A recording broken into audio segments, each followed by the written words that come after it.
Hello, everyone. Welcome to the Crouching Tiger, Hidden Dragon podcast. So this is a podcast where I talk to business leaders and share their stories. And all these business leaders are from Asia. So today we have a special guest with us, and he is the GG, right? The gamification guy. So allow me to do a quick introduction before I bring him on. So we have Sufiz Suffian here with us. So he is managing partner and consultant at Recur Consult, a gamification expert, behavior design consultancy. And I actually connected with him on LinkedIn. And so he helps businesses to create impactful virtual and in-person experiences and drive and through human-centric design and engagement. So while researching for this episode, I find a lot of his previous interviews. He talked to culture, organization, behavior experts, and he also talks a lot about gamification. So Sufiz, welcome to the show. Thanks for having me, Bob. Great to be here. Thanks for doing this as well. So my first question to all my guests, right, is because it's called the Crouching Tiger, Hidden Dragon podcast.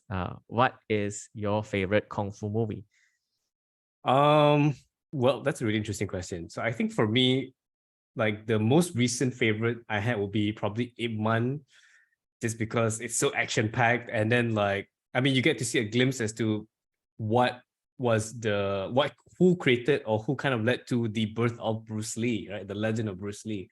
And to hear about his story was just incredible. Yeah, so loved it. I've seen all of it.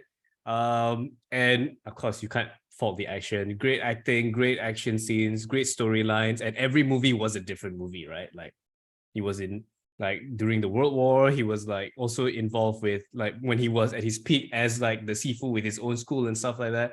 So seeing him kind of from the top go down to the ground, from to the bottom during the war, and then rise up again, is it was just incredible to see his story and to see how humble he was throughout. Really, really good, really good role model. Can see how Bruce Lee came to be. Awesome. Thank you. Thank you, Sufiz. That is a great choice. And other guests have actually said the same as well, because I think it is in recent times one of the most famous Kung Fu movies. And like you said, the humility of Ip Man is amazing, because it is very Asian. Like if you were to watch the Bruce Lee type of action movies, Bruce Lee is mostly the alpha male. I come in and I beat everyone up. So Ip Man is more like, I don't want to fight, but you forced me to fight, you see.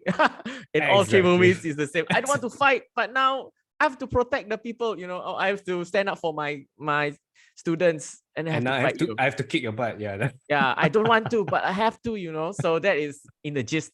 The Ip Man movies, he doesn't want to fight, but he is forced to fight. Okay, so another question for you, since you are the gamification guy. This is one I don't ask other guests. What is your favorite game? Oh, I kind of expected this question. So, my all-time favorite game is Nier Automata, because of the way the music is just amazing. The storyline is just incredible. I'm not sure if you've heard of the game. It's a really popular game. It's basically about a post-apocalyptic world, right, where human race has supposedly left the Earth, and kind of retreated to Mars because they were invaded by aliens who sent robots to kind of take over the world. So to kind of fight these robots, they said the human race created androids to go back to Earth and kind of destroy these machines. And what's really amazing is, aside from so basically this game does everything right. The gameplay is amazing. The game mechanics are great. There is no one way of playing. So you could play, the combat system is one way, but then there's also another game system where there's a hacking side of things. There's different kind of it's just multiple games in one, done really, really well. And the story also touches on humanity without actually having any humans inside. Basically, you discover throughout the game that these machines, these robots that came over to take over the Earth, started to become more human in a very weird way. So and you get to learn about or unravel the human side of things through these non-human machines. They don't look anything like people except for the androids, right?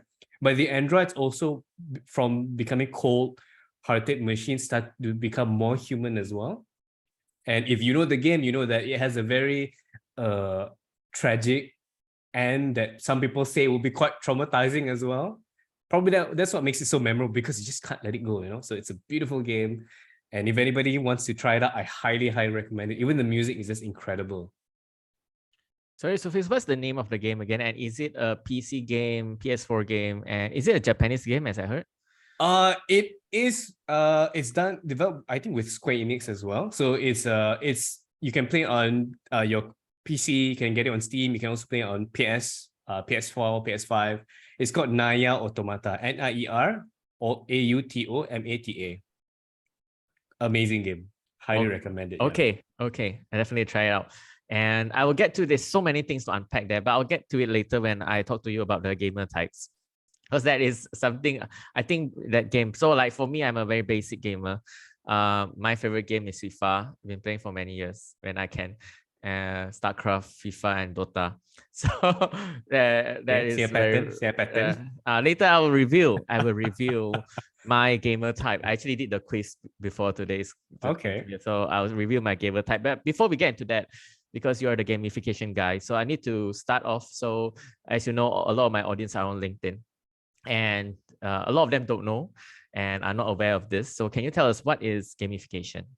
Right. So gamification, in its like most basic definition, is using game elements in non-game environments. So unfortunately, there's no one definition that the whole world agrees to, but that's probably the closest thing that we can get to. But even when you look at the definition, it seems a bit too simple. So basically, in my opinion, is using game elements in non-game environments, whether it's training, whether it's product design, whether it's marketing, to drive engagement, right? So to get people to engage with the experience and to create a desired behavior, whatever it may be, whether it's to buy something, to learn something, to spend more time, or so on and so forth. So that, in my opinion, is a more complete definition of gamification. Awesome. All right. So as mentioned just now, that game just now, which I cannot remember the name. But anyway, my gamer type, just to review my gamer type. I'm very bad with non-English names. So my gamer type is, can you guess my gamer type? What do you think from the games I mentioned just now? So you mentioned FIFA. Yes. You mentioned Dota. Yes. I think you're a social. StarCraft. Yeah. StarCraft. Yeah. So probably a social kind of gamer. Am I right? Am I wrong? You are wrong. Oh no. But okay, I'll give you another guess. Okay. So you'll find that one of these games. Okay, I'll give you another clue. Another game that I played for a very long time. And very, very long time. And it's very stupid. I don't think even it's a game. It's called Championship Manager. Oh. I played for many seasons. So are you an achiever? Yes. Okay. I got it. Yeah. So Dota, I just want to destroy people. Same with StarCraft as well. I'm not in there for the team. No, I'm there. That's interesting. FIFA. What I used to do is I like to beat people up and then troll them. Sorry. I see. Okay, all right. I'm getting to understand Bob a little better. Yeah. I like to beat them and then troll them before the game ends. So anyway, that is the dark side of me. But like, I love games if I can play. And people invite me for board games and say, "Are you sure? Are you sure? You want to be destroyed? You want to?" I probably would be very competitive and maybe wouldn't like me after that. So. So yeah. So maybe for audience, maybe they lost context for a bit. So can you give us a brief overview of the gamer types? Okay, so there are different kinds of gamer types out there, or player types. It really varies. So basically, like they are your achievers. So they're basically there's nothing wrong with this, but the stereotypical gamer, right? They go in, they want to challenge, they want to go out and beat this. They like achievement, they like competition, they like challenges, they really want to play to win, right? So Bob is a great example. And then you also have your more socializing sort of gamer who likes to kind of like play games where there are other people involved, whether there's competition, collaboration. They want to play because there are others, right? They want to be with other people. There are also people who like to kind of explore, right? They want to have that sort of like ability to go to like an open world game, explore, try out new things. It's not a linear kind of experience. You also have your philanthropy kind of gamers, which is what I am. I'm a kind of like, I want to help people, give back. I want to be like, so when I play, it's not because I play because I want to win. I play because I want to achieve a bigger goal. So there's a mission, there is the greater calling. That's why when I play games, I like games with really great stories, because the story drives my intention to play, right? And there's also a disruptor, which is basically somebody who you cannot really design for. They kind of like, they come in and they kind of like find ways to find bugs or what's wrong with the game. They kind of like pick at the weak spots of the game. So disruptors are people you can't really design for them. You design to manage them, and they're rare, but they do exist. So I think that's all. Did I miss anybody? Yeah, I think that's it. Maybe I think that's all. Yeah. I think if there are more, I think the audience can go and look it up. But the game that you mentioned just now, I believe, from what I hear, there are two modes, right? You said there is the social element to it, and then there is the combat mode as well. Am I right? Not exactly. So what I mean by that is that it's like, imagine this. Imagine when you play the game, it looks like a typical combat kind of hack and slash type of game, right? You walk around and is it RPG lah? It's RPG. It's RPG. Okay. But some point the game changes. It looks like suddenly it looks kind of like, say, a 2D sort of game out of nowhere, but it's still part of the story. So it really, like, depending on what stage you are in the story, the game changes slightly to kind of like adapt to different parts of it, which is really interesting. It's hard to explain without showing visuals and showing how the game is like, but that's essentially it. Awesome. Awesome. Like storyline, for me, maybe what I can find similar. So like, for example, StarCraft has both RPG and they also have the multiplayer mode. And yeah, so so yes, I am the worst gamer. Like, I like to, in FIFA, I like to beat, I used to play, just for context, play FIFA in tournaments. So I join FIFA tournaments. Wow. And okay. If I beat you by a lot of goals, I will start to humiliate people. Anyway. So the warning is that don't play with Bob unless you are, you got a strong will and strong. No, heart. Unless you can beat me, and then I will want to play with you over and over again until I beat you. So that is my drive, right? Okay, all right. Yeah. So that is amazing. So I hope the audience learns more about gamification. So like, what does it mean? Like I say, I'm an achiever. Do you have now I know my gamer type, but does it apply to business or real life or not? Like you knowing your gaming type? Oh, most definitely. It's kind of like, I find that when you play a game, it really reflects the true nature of a person, right? So if you want to get to know somebody, some people take them drinking, some people take them, whatever. But I think playing a game, like a competitive or collaborative game, really, really paints a clear picture as to who they are. And you'd be surprised. Like, for example, I wouldn't know you're a very, very competitive, like, sort of person until you told me that, when you play, I'm an achiever. And that tells me a lot about you already, in the best way possible, right? And I find that when you look at game or player types, you can to also understand what motivates them as people, right? So, like, for example, I'm a philanthropist sort of player. That means when I play, I must have meaning. If you give me a game with no objective, with no purpose, I'll be like, what am I here? I don't understand. It's like, am I here to, like, am I supposed to save somebody? Am I supposed to save humanity? Am I supposed to, like, cure a disease, or what is it, right? So and it has to be something bigger than myself. It's not like, I'm here to play so that I can grind and become a better like player or better character in the game. Like, it has to always tie back to a purpose, right? I become better so that I can achieve this goal. No, I become better because I want to be better for whatever reason, right? So by understanding their play types, you get to understand what motivates them as people, which translate to the real world. So looking at yourself, maybe you are someone who likes a challenge. You like to do things that are, like, for example, even your podcast, right? Doing a podcast is not something that's easy to do, to set up, to ask questions and all these things. So it's something that you find challenging. That's why it drives you to accomplish such a thing, right? So again, reflects on you. Whereas my work, I like to create experiences that are engaging, and when I see people play or interact with those experiences, it makes me feel fulfilled. It gives me that sense of meaning and purpose. That's what motivates me to do what I do. Some people, they're socially driven because they want to be around people. We're social creatures, right? But some people need social interaction more than others. They need to just be around people. Like, I'm sure during the pandemic, they suffered the most. They got into depression because they could not be around people as much, right? So by knowing their player types, you know, like, okay, look, this is the kind of person, this is what makes them tick, this is what drives them as people. And if you want to hire somebody and you know their player types, you can kind of tell like, oh, you know what, this is a really tough role. You need like really someone who's like A-type personality. Maybe you need an achiever, like Bob, you know, something.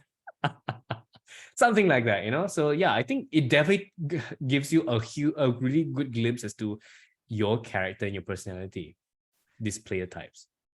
Yeah, the reason why I asked that is because one of my favorite marketers in the world is called Eric Siu, and he says a lot of good marketers are gamers. I think most likely they are disruptors because marketers will look for opportunities, and we also like to achieve. And I think good example that you mentioned the podcast. So my next question, which is a more selfish question. So my podcast right now, you are right. You're exactly right. I have a target. I want to get to 100 episodes. that is my achievement. So I want to get 100 episodes and see where I can go from there. And by the 100 episode, I'll say, okay, I've spoken to 100 business leaders in Asia, and there's a lot. And let's see where I can go from there. But like, how would you, like, let's say you have a podcast, right? And Sure. how would you gamify like I said, running a podcast? Oh, that's an interesting question. How would I gamify running a podcast? I mean, like, if you want to gamify the actual show itself or the interview, I would probably turn it into some sort of like, somewhat like reminiscent of a game show, right? Like, you know, answer as many questions, see the like, or even you crowdsource questions like, look, we got a guest coming up soon. This person's that this is a person, this is who they are, what they're known for and all that. What do you want to hear? You know, fill up this poll. Let me collect your input and let's see which questions get the most votes or most like, you know, likes or whatever. And then those questions will appear. So then it becomes like you collect information from the crowd. They get to be participating in the experience. They get engaged. Like, look, my question went through. Let's go and see what they say. And then like you could also turn the whole thing into a game. Like, you know, you want to put a score to a question, sure, why not? Like, look, this question is really tough. You know, you can categorize the questions like this is a really easy. Let's start off easy, right? Let's start the first 10 minutes of the podcast. Let's start off easy. This is an easy question. What's your favorite, you know, kung fu movie? Right. And as it progresses, it gets harder. Like, look, okay, we're gonna go to the tougher questions now. What is this? This is gone. This is like a question from this person. You know, they got this many votes. Like, okay, what is your opinion on X? You know, it could be an issue. It could be something related to the expertise. It could be something controversial if you really want to go that far, depending on, you know, the podcast and stuff like that. So it adds a lot more dimension because you know, like, okay, I'm going to start off easy. I know the expect is going to get harder as it goes. The questions are going to get more like, you know, hard hitting and stuff like that. So those are some simple ways I can think of at the top of my head. And just like that, the format of the podcast has already changed from what you normally would see, right? Yeah. I can think of more, but I need more time. Yeah. Yeah. Thank you. No. It's just a question. No need to dive into it. It's just a question. And thank you so much for doing that. I know it is a hard question, and I caught you off guard there and asked you that question. Those harder questions with high points. Yeah, that's right. Okay. So maybe more selfish. So thank you for that. And maybe a next question I would give you to you. So this is a selfish question. so I'm running my first in-person event next month on the 11th of May. The podcast will be out by then. So first person in-person networking event, right? So is there, like, if you get a group of people into a room, besides just boring or just do networking, what are your favorite games to play with, like a group of people who you just met? You know, that's a great question. I actually created something once for a conference, right? So this is probably something applicable to what you can possibly do as well for your event. But like, so back then it was a HR conference. We had a booth. We wanted to really drive traffic to our table, right? And you know that when people go for events like this, they want to network. But Asians being Asian, okay, maybe not just Asians, but typically Asians have this struggle. Socializing, networking is hard because it's like, especially if you know you want to talk to that one person because you know they're somebody or you admire them or whatever. You want to go up to them, you have nothing to talk to them about. It could be really intimidating, right? So we give them a reason to talk to them. So we created a card game where you could basically take this card from our table and say, look, it will say something like, do the wave with somebody, or write someone's name upside down, or say this phrase in a different language and all that. But you have to get someone else to do it, or you have to do it with somebody else. So that was your excuse to network with a stranger. And it was so successful that people started coming to us and taking all the cards and distributing to everybody by themselves. They were like, look, we love this. Can I just take all this and then just give it to people? Because I want to talk to so many people. And whenever they did that, they will come back to us because our branding's on the card. They will come back like, what's with this card? Why do I have so many of these cards? And it just, every booth had like maybe 1 to 2 people. We had like 20, 30 people at our booth at one given time. It was crazy. We were a bit overwhelmed. So, and if you wanted to do that, you basically just give people a reason to network, make it a fun activity, make it a game. And whatever you choose to add to the experience, it has to always achieve what you're trying to strive for. So in your case, if it's networking, then something like this would be great. Like, look, here are some like networking games that you can do. And because it's so free form, it doesn't mean you have to have 20 people to do it together. It's something like, look, I just have one card. I just find one other person. That's it. It's so easy to do. It's not hard to set up. And because of that, people are more willing to do it. It's easy, it's more approachable, and it's a great excuse to talk to somebody you know. And if you don't want to talk to anybody, you don't know what to do, people will come to you anyway because they probably have a card and they look for somebody else, and you could be that person. And just like that, you made a friend, and you could repeat that over and over again in like 10 minutes, and you probably made like 5 friends already. And to do that in a normal setting will be pretty difficult if you think about it. Yeah, so that's something you could probably do. Like, yeah, I will do it, Sufiz. Yeah, that's why I had you as a guest today to ask you this question. And actually, so what are the actions that they? So, like for example, can I say go and take a selfie with someone as one of the cards, and maybe ask their pet name, ask their first pet's name, and then another card is like, I don't know, maybe high five, something like that. Yeah. Or you could even say like, look, find somebody with like who has a really nice tie. Or find someone, or give this card to somebody who makes you smile. So the idea is that once they get the card will tell them to do the same thing with somebody else. So the card keeps going around the room. So one card could have already traded hands with 20 people in like 20 minutes, for all you know, which actually does happen. Oh, so they will trade. So like if I did that action and then it will go on to someone else. Correct. So say I meet you at the conference and say, hey, this card says, find someone who has a nice tie and I like your tie. So here's your card. Nice to meet you. My name is da da da da da. Here's your card.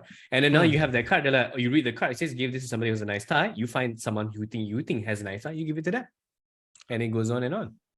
Yeah. Awesome. All right. I hope I have the amount of people to pull that off. But I think it's a good. I think I'll do simple actions and see how it happens. Do simple actions. Yeah. You don't need a big group. You just need people. That's all that matters.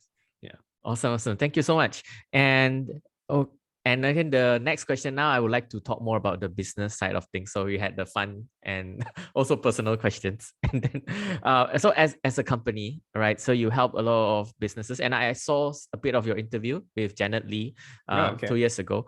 So like, give us some of the sort of case studies or use cases that your companies help businesses with. Okay, so when people ask me like what kind of projects we've worked on, I always tell them we work on weird projects because no project is the same, right? So to give you an example, like I believe like last year we did a project for Nestle where they wanted to basically promote a product that is regulated by the Ministry of Health. So it was a toddler milk formula. So when it comes to products like this, it's like just like medication. You can't say like this is the best medicine, it will kill whatever. It is the product. You can't promote the features. So that means in terms of marketing, there's very little you can do. So what they wanted to do is, or what we recommend them to do instead, is to create a virtual experience for them for people to interact with the brand, so that the more time they spend with the brand doing something, they're able to build that positive association, right? So to compare, whenever people visited Nestle's brand website for this particular product, it's Wyeth S26 Progress. They will spend on average of 1.5 to 2 minutes only, right? But when they came to our virtual experience, they spend an average of 15 minutes, with 15% of the total users spending up to 2 hours in the experience. How can you get 2 hours from a website? You cannot. Maybe a movie, but not a website. So for us to achieve that means they spend so much time interacting with the brand, learning about the brand, we created a storyline, there were activities, it was educational, and it was targeting a very difficult group, which was young parents. Because think about it, you've just had your first child, or maybe you have a young child. How much time do you have to spare to go online to play a game or experience by a brand? Probably none. I don't do that. But yet these people did, which was really surprising, right? So that's one example. We've also created like metaverse like platforms and experiences for, well, let's say it was one example before the metaverse was a thing. And we also did something for now. Well, I can't say we just like secured a project with a media company in Malaysia who wants to do a metaverse world for their carnival that's coming up soon, as a way for people to kind of go in and experience the carnival virtually and also engage with the brand and the different vendors there and so on and so forth. Another side of the spectrum is basically about turning. So those are marketing examples. But what about things like, say, training? So gamification, arguably the most popular application in the world, is in training, corporate training specifically. So you hear things like game-based learning, business simulation, serious games, all these kind of things. There's a lot of experts out there in gamification, and 99% of them are in the realms of training, right? So because training or learning is not the most fun thing, imagine going to a lecture, right? You just sit down, listen. If you have a great teacher, that's fantastic. But most oftentimes, the material that you learn will be pretty heavy and it's always very theoretical, right? So gamification comes in to kind of create that fun experience. That what if you turn this into a game? What if you turn this into a simulated environment that mimics the real world, where you can fail safely and stuff like that? So you learn by playing, and the more you play, because it's fun, the more you learn, which is even better. So the real results speak for themselves. So I think those are some of the projects that we've done. We've even done things for community building, for employee engagement. Like I said, we've done a lot of weird projects, even gamified parenting apps. I think I even had a request once to gamify selling cooking gas. You know, it's like, for me, as long as you have interactions with people, then you can gamify it to some degree. Yeah. Thank you. Those are great examples. And the Wire one, were you giving out milk powder? Well, as part of the prize? game, if you, yes, some of the prizes include like getting free samples or getting like bigger prizes, whether it's merchandise or products or maybe even something more fancy than that. I can't quite recall the prizes. Yeah. So like my next question would be, so like I am actually from a marketing background. Earlier in my career, I was working with a lot of these brands in digital agencies. And we are not gamification experts, but we do a lot of that time/games for a lot of brands. And we used to do a lot of that time Facebook games. So one of the challenges, like just the reason why I asked you whether it's milk powder, because I can imagine a parent wanting to get milk powder because it's very expensive. So Oh yes. yeah. So like how do you motivate engagement? So like I know it's gamification is great, and one of the challenges when you create games is how do you get them to participate, right? So either it's prizes, there's so many ways, but in your experience, what is the best motivation to get them to participate? So there is no one answer to this, because everyone is motivated by different things. Like going back to the example with the player types, right? You were motivated by like challenges and stuff like that. I'm motivated by purpose. So for me, no matter how great so I think one trap that a lot of companies fall into is that when they want to like motivate people, they dangle a reward. Like, you know, here's an iPhone, here's a voucher, here's a gift card, here's a car or whatever. Like for me, I don't really care about those things. So no matter what the reward, I'm like, okay, I'm not interested, because it's just to get me to play to win this reward. And because they find that, look, because the reward is so great, we don't have to focus on providing a really fun, a great experience. And most of the times, these experiences are not that fun. They're like, you know, something pretty basic, and then you win a prize with by luck. Most usually by luck, or by sharing it to the most people or stuff like that. But I find that if you want to motivate people, you have to understand, okay, who are the people you want to motivate in the first place, right? What do they care about? Do you want to motivate people like Bob who are achievers, right? That means you have to give them a challenge. Give them a challenge that they care about, then yeah, they're all there. When you play games, you pay and you buy the game, you buy the system to play the game, you pay for it, and you play at your own cost, and you play for hours and for it for like years and years. And how can we get that sort of motivation, but from a company's benefit instead, right? So looking at what motivates your target audience, you can then understand, okay, look, I need to put in something like maybe give them something creative to do, something to achieve, something to collect, some people to socialize with, or opportunities to socialize. give them limited edition things because of scarcity? Is it about being able to achieve something difficult or to build a skill? When you know what motivates them, double down on those motivations, because then they will come in and they will stay. And if you're saying, look, what if I target so many different kinds of people? Then trying to get as many of these motivations inside one experience and balance it as much as possible, so that no matter who comes in, there is something for them to stay. And I can guarantee you, only 10% will only care about that reward. The rest don't care. 100%. I'm pretty certain, because like we've come up with experiences where a client says, look, we will give them rewards. It's okay. We don't care about anything else. We just give them the rewards. What happens is that out of, say, the 100% of people there, only 10% actually play. And when they play for the reward, the chance of them cheating is a lot higher, because they want the reward. They don't care about anything else. They will hack the system. They want the reward. And are they really the ones you really you want to like target? I don't know. Don't know if they will you will achieve your business objectives with this target audience specifically. Yeah, that's from my experience. Yeah. When I used to work in marketing agencies, we always dangle at that time the iPhone as the prize, and it attracts a certain type of people who are contest professionals, I call them. For me, personally, as an achiever, if you give us bragging rights, that would work. Like if I do something and then I have a special prize or something I can show off to the world, or special rank, or let's say, if Instagram has a game and then when I play the game I get a blue tick, I'll definitely play the game. So it's the standing out part that appeals to me. Like, I'm not sure about other people, but that is what appeals to me. So that is a great explanation, because it is very hard to balance and it really depends on what you want to achieve. And I think, for example, for social, you can include the social elements in there as well.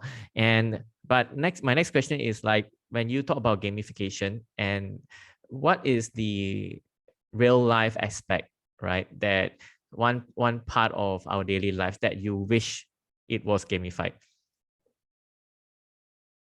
A real life aspect. Yeah, like for example, like I give you an example here. Okay. So like just for like the difference between Waze and, but Waze doesn't do it very well, but there is an element of gamification in Waze. Like you get certain ranks for traveling, beside, so comparing to Google Maps, and they have a social element as well. So you kind of check each other and tell me report a social element in there as well. And there's different ranks, different badges when you travel more, for Waze, and there's no price. There's really no price for Waze. there is. I don't get it either, but but it is an attempt at gamification, and it's okay. At least it's something more to look forward to than just navigation on Google Maps. So is there a part of life that you think, maybe public transport or exercise or something, that you think should really be gamified? I mean, if you've been in the gamification space for a while, you kind of, and you spend so much time looking at gamification, everything feels gamified already in life. It's really weird. Like, think about it. When you work hard enough, you get promoted. It feels like going up a rank. Or you do certain things, you get like certain titles, whether you get a datukship or whatever. It feels like, you're leveling up in a game as well. You work hard, you read something, you build up your skills. The only difference is that you don't get there's no screen that says, look, this is now your skill level, you are level 20. If that could happen, that'll be fantastic, because you can see your stats right away. Like, okay, as a human being right now, I'm level, I don't know, what am I, what's my this and that. So you can really get a real understanding as to what am I really, where do I stand, what level am I in terms of, I don't know, my problem solving skills, my social skills, how good looking am I, having that like in something that you can see now is super subjective, right? Of course, that will never happen. But imagine if you could, that would be a really interesting way of adding that sort of, as a feedback mechanic in this case. But adding more feedback mechanics in life will be really interesting, because it will really tell you where you are, and what the results are as to what you're doing, right? So, like in a game, that if something goes wrong, you die. Like, okay, I did something wrong, I die. But in real life, when you die, you die for real. But what if you make a mistake and then there's something that tells you, like, look, this is wrong, try again. If you could try again, that would be fantastic, right? But if you think about it, a lot of things that are gamified really mimic the real world in many ways. This is that it just puts it in a way that's easy to see, easy to track, and it makes it really obvious. And one thing that gamification or a gamified environment provides that the real world does not, in most cases, is safety, right? You can die in a game. You can go in a game and you can do reckless things, right? You can shoot people, you can jump off buildings, you can do whatever, even if you can be not yourself, right? Like this is not how it behave in the real world. And it doesn't matter because whatever happens in the game, just like Vegas, whatever happens in the game stays in the game. But in real world, whatever you do, well, there is a real impact. You can't really test the waters, right? If you want to try out, like say example, you decide, well, you decide to change your podcast style. Like, let's see what happens if I change my podcast style to something completely drastic and crazy. Once you do that, there's no turning back because people will remember that forever, right? As opposed to if you do that in a gamified environment that's like in a closed environment, it will not really affect the real world in that sense because like, oh yeah, I tried it. This is what happens. I got a result of it. Maybe I shouldn't do it this way or I should do it like this instead and stuff like that. If we could add that element of safety in the real world, like kind of like, okay, guys, this is trial mode. I'm going to test this out. This is not going to be me. Now I know the results. Okay, let's go back to reality. Now I know that we're back to the real. I'm not going to do this because I know it's going to have consequences that I don't want to see, right? I think that's what if obviously it will never happen, but if we could create that sort of reality, it'll be great. But at the same time, people will take a lot of things for granted. So reality is reality. Yeah, I think possibly could happen in the metaverse. I think this is a bit Black Mirror-ish now, because I think one that came to mind while you were speaking was, I think in China, they gamify the social status. So It's like a merit system. Merit system. So it's very dangerous. So if you fall off the game, then what happened? Exactly. Well, that's a very, very drastic example, to be fair. Like because like they use that to control you as opposed to empower you, right? Yeah, so that's terrifying. Yeah, like my question is like, for example, like I think there's many attempts to this, but no one has successfully done it. Like, why is no one gamifying fitness, or is there no platform that does this very well? Actually, there's actually quite a few platforms that do gamify fitness in very different ways, whether it's like gamifying the workout itself. So instead of say doing push-ups or whatever, it could be like following lights on a screen or some sort of surface that, okay, put your hand here, put your hand, and it will speed up after a while or change position so that it will change the intensity of the workout. So you can specify what kind of like, workouts you want to do, what kind of like areas you want to focus on, whether it's, I don't know, maybe a specific part of your arm, your bicep, your tricep, whatever, right? So in that sense, it is gamified because it turns into a game instead of just like, okay, look, do this workout and do 10 reps for 4 sets, and then you're done. But which can be very not so fun because you have to think about it like, oh, you count it. When you count, it's like, counting the seconds, it's really painful. 1 minute feels so long when you work out or when you do a plank, for example. But imagine if it was a game. Imagine like, look, you do this workout, every time you lift up your arm, something happens on the screen or something happens in the game. Maybe your character is fighting something, and then whenever you do one particular action as a workout, it will count as an attack in a game, for example. So there's actually a lot of companies doing this. There's even one one really cool example is running, right? You want to run? Running is like, yeah, you can track your steps, you can see your journey and all that. I think the most that people do is when they run, they make weird drawings using the path that they make. But what if when you run, you could hear zombies, right? So there's like, you wear headphones or earphones when you run, which people normally do anyway. But when you run, you hear zombies behind you, right? And the louder the sound is, that means they're getting closer. You're actually running away from the zombies, like a zombie horde. So you gamify it because you have to keep running or run away from certain places and all that, because it could be zombies there or monsters there, something like that. So there is some form of gamification of fitness. Is it like the greatest? Some are great, some not so great. But there's definitely a lot more out there because thankfully for technology, like with our mobile devices and all that and our wearables, it makes it much more doable compared to like 10, 20 years ago, right? That is very interesting. That is more on the experience, but is there any gamification of fitness on the performance part? So like one of the challenges of governments and the world is to get people to exercise more. So is there something like a Pokemon Go was the yeah? So like, just for all this, like Pokemon Go for me was the best game ever that combined real life with games. Like people That's literally go to a physical location for And achievers and whatever to catch something at a yes, yeah. physical location and never happen again. It never happened again. But that was already a clash of real life and games together. But I don't see something for fitness. Like for example, if you work out 4 times a week and then you get this, and then encourages people to work out more and things like that. Is there something like that? Actually, there are still like it's just that they're not very people don't talk about it much, and or is that just not like popular enough? Because now we can track a lot of things. We can track calories burned, right? Mhm. So if that as an achiever, that's where I ask this question. As an achiever, I want to show off why I ask this question. So you're right. Gamification is like real life. So what I have workout, exercise buddies WhatsApp group. So if I go to a workout, I will send a photo inside there. That's my gamification of it. But Okay. it'd be cool if I could do it in an app, right? So it'd be cool if I have like, okay, this week, for example, right? A lot of people in the Klang Valley, we use ClassPass, and ClassPass doesn't gamify it, but they could like, oh, Bob attended 6 classes this week. Oh, sorry. Get an extra class or something. Yeah. But I'm not seeing maybe this is more meta, I believe, like a meta side of efficient of fitness yet. That is good. Yep.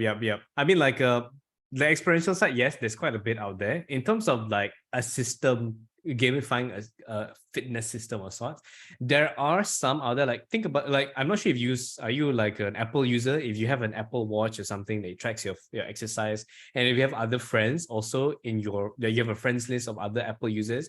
If you exercise, I think your friends get a notification like, oh, you did this much, like burn this many calories and all that. I'm not an Apple user, but I know this is a feature that they have. So just having that, it is a form of gamification. So instead of you posting it on your WhatsApp group, it does it for you. Like, look, Bob just did this. What about you? Are you still like sitting down at your desk, or are you like running around, or are you doing some sort of exercise? And imagine getting that from like many of your friends, like, oh, this friend did that, this friend did that. You'll be like, okay, I think I should exercise because all my friends are exercising. Right. Just like that, it nudges you because of the FOMO, you're falling behind, you're not with the group and stuff like that. And even like if you are a AIA insurance, like you subscribe to AIA policies and all that, they have an app called AIA Vitality where it rewards you for like exercising, or you clocking like I think like 12,500 steps a day or something like that, and you get points, and those points can be converted into vouchers. They will raise your rank, which even can benefit your policies in some ways. Like it can give you better returns on your policies. So so those systems are out there. It's just that they don't publicize it. They don't talk about it much, but they do exist.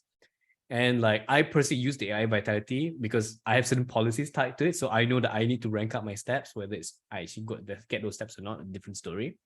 But the fact that they track your performance and for you, and just with this system, for example, you can also get points aside from exercising. You can also get points by going for checkups, going to your dentist, getting like a blood test done, declaring whether you smoke or not, or if like going for all these checkups that you normally wouldn't want to do, right? You can like, it costs money, I'm lazy. But now like, look, if I do this, I get points that can be converted to this rewards or to benefit my policy in this way. You're probably more incentivized. And it happened to me because like my agent was like, go use your AIA Vitality. I was like, what is AIA Vitality? And I used it. I'm not promoting AIA, by the way. But like if just by that, I went for a checkup at Guardian for free. I really paid attention to my meals. I started recording my meals a bit more. It's like it works, and it wasn't intentionally. Because I was by chance in the system, like in the whole thing. I ended up doing it because I was like, yeah, it's good for me. Why not? Yeah. So in that sense, it does make an impact on your life, because had I not used that, I would probably be not as healthy or conscious as like compared to what I am now. Yeah. So in sense, it is there. It's just that we don't hear about it. Nobody talks about it. Yeah, I think there are many applications as I think about this, like can even be for financial health, not to be rich, but financial health, like pay off your things like that. And yeah, it's pretty interesting, and I think it just need to be more executed more, like more people to use it to be something that people know about. Like they could have They could have gamified my Sejatra, do you think? No, yes, that was a totally missed opportunity. Like, think Yeah. about it, right? It Yeah, could be you Pokemon Go, right? You can check in and catch something. catch the You know? COVID. Oh Yeah. no. Well, you don't want to do that. Yeah, I think, yeah, so that those are interesting points. So like side question now, like what are your thoughts on strategy games? So you mentioned the gamer types just now, and I remember one of the favorite games I played was Age of Empires. So a very long 20-hour, 11-hour strategy games. Yes. Do you play strategy games? Yes, I love strategy games. Which one Uh, do you recommend? I play Age of Empires. I mean, Command and Conquer. Those are really old school ones. Oh, Oh, those are like really Red Alert. yes, yes, yes, yeah. I also play there's one, it's XCOM, which is a strategy but not in the building an empire, but more like you strategize your troops going into the battlefield. So you really decide, okay, what actions you want to take, where do they stand, where do they take shelter from. So those right now XCOM is probably my most favorite game. It's also a board game, but the board game is incredibly complicated. It took me an hour to learn, but you can look for the video, which is a lot less complicated and much more fun, in my opinion. Yeah. So I think strategy games are great because it really makes you think a lot. And it's like chess, but not so boring looking, Yeah, I remember when I played Age of Empires, there's so many ways to win. I tried to win it by religion. I tried to win by spreading a religion, not by fighting, like religion. And it's Oh, that's interesting. yeah, I yeah. thought you would be the one who would build up the biggest army and just destroy everything, because that's what. That was too easy already. Like you go for the arms race, right? So like just for context, one of the way to win Age of Empires is to arms race. So the first person to go guns before to fight the chariots will win, and then the first person to get nuclear will of course beat the rest. So that is too easy at one point. So I started to win by religion. Okay, very, Yeah, very, very along the lines of the achiever player type. Okay, yeah. carry on. Yeah. So like one thing. So one thing that I want to end last question is like, so a lot of people listening are from LinkedIn and they are mostly business owners or even head of departments, right? So what can they take away from gamification? Like if I am a business leader and I look at my company, is there something I can do, or what should I look into to make it a better experience at my company or in my department? I think like as a HR leader or as a business leader specifically, if you find that engagement is important to you, whether it's employee engagement, user engagement, customer engagement, then gamification probably is a very viable strategy, because it's all about driving and creating engagement through motivational design, game design. Because who doesn't like playing a game? I'm sure we've all played some game, even if it's solitaire or Minesweeper, right? It's fun in their own ways, and it's a very universal language. You don't need to know anything specific. You just go into the game and have fun. And by doing that, spending time with the game, you get that engagement. And if you tie that to something like a business objective, it becomes even more meaningful to the company, because you're achieving your business goals while giving your users or target audience something enjoyable to do. So everybody wins in the best way possible. So I think like I've done gamification for all kinds of different experiences, training, for marketing, for branding, for community engagement, for product design, and all require different approaches. But at the end of the day, they all boil down to what motivates a person, how do you keep them motivated, and how do you basically reward them for their efforts, right? Whether it's giving them a prize, giving them recognition, giving them purchase to socialize, whatever it is.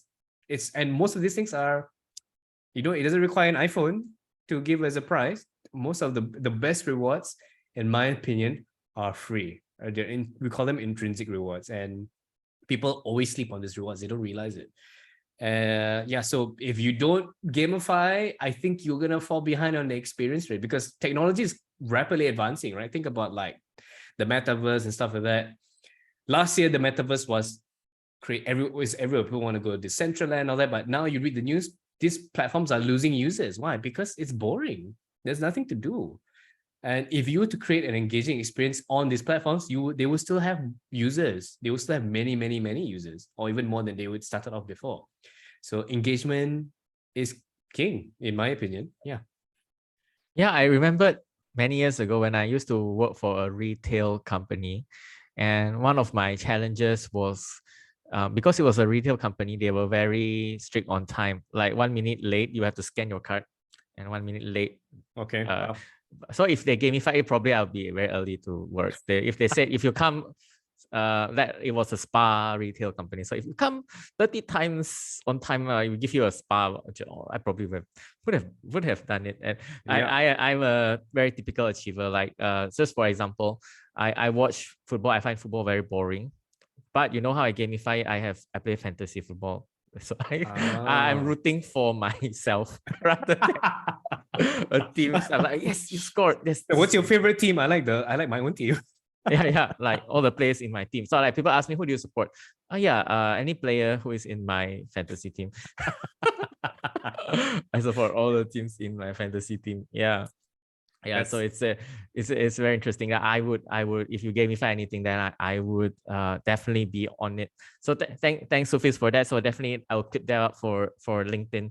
So that is for the LinkedIn audience. So thank you so much. And last question before we go. So we're almost an hour now. Thank you so much again for being this podcast. So like my goal for this podcast is to talk to more business leaders in Asia. So is there anyone else? So we had a few of your friends on the podcast. We had Siva, we had Rizal recently as well. Is there anyone in your mind that you would recommend to be on this podcast? I would recommend. So I have a good friend. His name is Jason Low.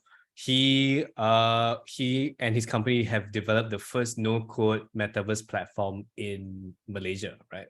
So they're doing great things. I think he will be a great person to talk to on your podcast, because he can probably share some insights as to where we're headed in terms of technology and the digital experience, especially in regards to things like the metaverse and virtual experiences. So yeah, happy to connect you guys. Thank you, Sufiz. So Jason Low is spelled L-O. Is his last L-O-W. name? L-W. Oh, yeah. Maybe I do know him. Let me check him out. Probably do me. Maybe. Let me check him out, Jason Low, because there's another local ex-DJ whose name is, I think, Jason Low. Oh, okay, yeah, I don't think so. Yeah. So Jason LW. I'll look it up. Thank you so much, Sufiz. So for everyone here, if you're listening, so great insights I get today. So there's a lot of content as well. If you go to Sufiz's LinkedIn profile, you see a lot of LinkedIn articles that he writes, newsletters and articles that he writes, gamification on motivation, gamification in many aspects of life. And do follow him and connect with him on LinkedIn. If you have any questions on gamification, I think there's a lot of opportunities, and I think it will be like, I know maybe your thoughts on this. Like I'm like Gen X, not Gen X, Gen Y, sorry, Gen Y. And I like me and you, we had the Command and Conquer experience, so that we are still very gamified. But the younger people, I see, metaverse to them, it is not something foreign. They've had Minecraft, which is sort of metaverse already, just that it's by itself. Minecraft, Roblox, it's like yeah. So to them, like for the Gen Zs or the younger generation, the more you gamify things, it's like, to them it's like just normal. Yeah, it's more familiar and relatable to them, that's for sure. Yeah, very familiar, because they grew up with Roblox, like you said, and Minecraft. They already have their own worlds and their own achievements in those worlds as well. Yeah. We are playing catch up with the younger generation in that sense. Yes. Yeah. Thank you, Sufiz, and thank you so much. And everyone, please connect with him on LinkedIn again. Thank you so much, Sufiz. Thank you so much, Bob. Great to be here.